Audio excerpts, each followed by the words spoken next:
the world of personal finance, there's really one number that determines if you'll be wealthy. And it's probably not what you think.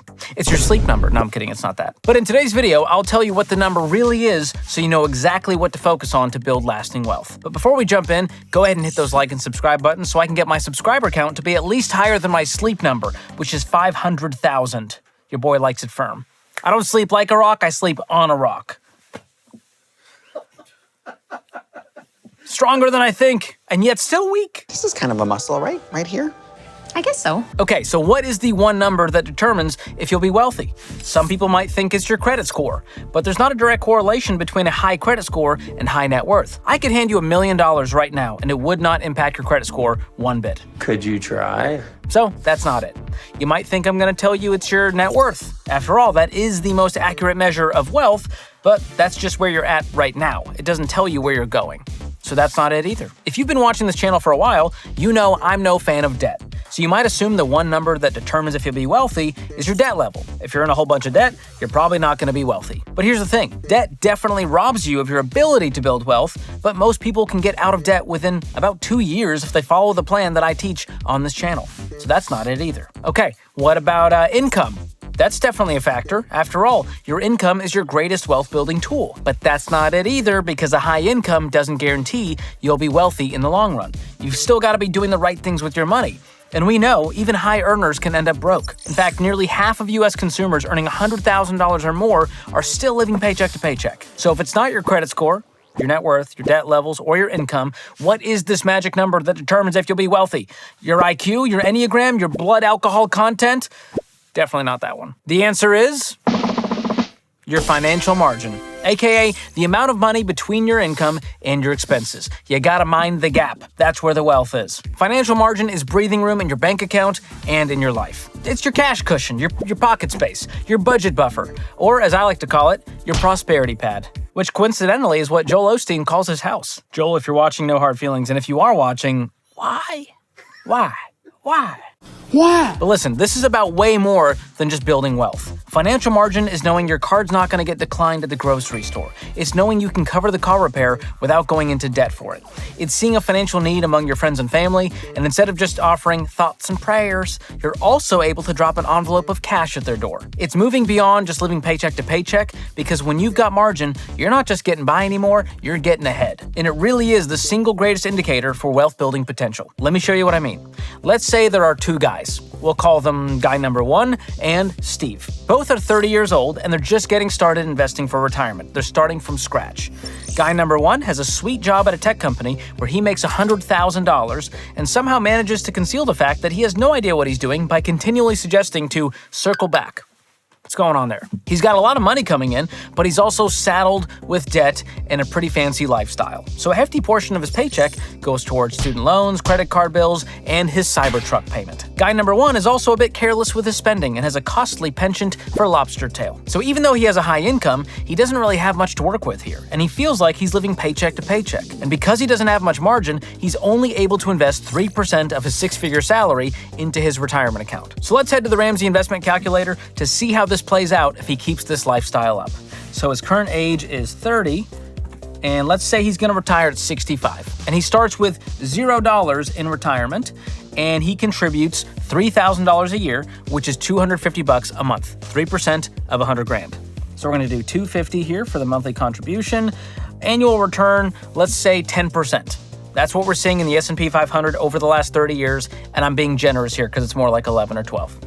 So, at a 10% return, we're going to calculate this, $949,000 in retirement. So even after 35 years, making 6 figures, he has less than $1 million in retirement. Not looking good for guy number 1. But now let's look at Steve.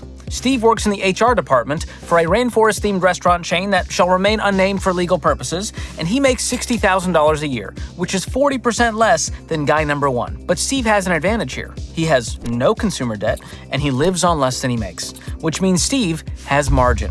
So he's able to invest 15% of his gross income into his retirement. Now let's see how things pan out for our boy Steve. He's currently age 30. He's going to retire at 65. He also starts from zero, but he invests 15% of $60,000, which is $9,000 a year.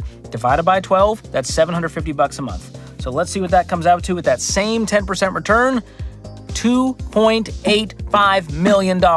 So get this, even though he was making 40% less than Tech Bro, he has 3 times the wealth of Tech Bro. So you can see how your financial margin has a huge impact on your ability to build wealth, even more so than your income. And a lot of high-income earners are broke because they don't understand this concept. So if you want to be wealthy, focus on creating as much financial margin as you can so you can put that money to work. But how do you create more margin? Well, to help me explain, let's take a look at these 3 levers. One lever is your income.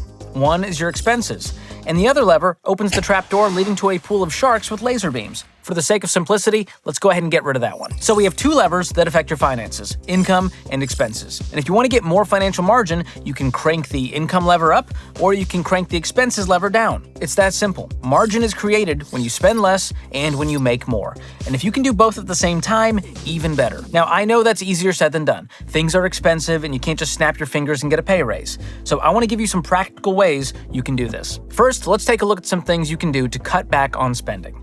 Let's start with food, because this is the expense we have the most control over. You can save some serious money on food and groceries by meal planning, packing your lunch, and buying generic instead of name brand. Although I'd stay away from memories of butter. We're trying to find margin, not margarine. Big difference. It's gonna get confusing later. And speaking of food, here's another big one. Stop eating out. Stop it. I know it's more convenient, but staying broke is a lot less convenient.